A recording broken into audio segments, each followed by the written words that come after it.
কি হয়েছে? তোরা যা, আমার গার্লফ্রেন্ড ফোন দিয়েছে, আমি পরে হেঁটে আসতেছি। তোরা যা। এই তুই কি জানিস এখান থেকে আমাকে বাড়ি এখনো 10 কিলোমিটার পথ। এই 10 কিলোমিটার পথ তুই কি করে আসবি নি? এখান থেকে কোনো যানবাহনও পাওয়া যায় না। ও তুই যা, আমি আসবো না, আমি আমার মতো আসবো। তোরা যা। দেখছিস, পরে বুঝতে পারবে। তো গেলাম, যা তুই থাক।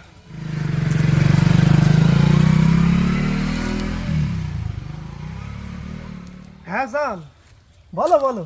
জান, আব্বু চলে এসেছে, এখন রাখো, পরে কথা বলবা নে তোমার সাথে। তোমার আব্বু চলি? না স্যার, আর একটু কথা বলো যা।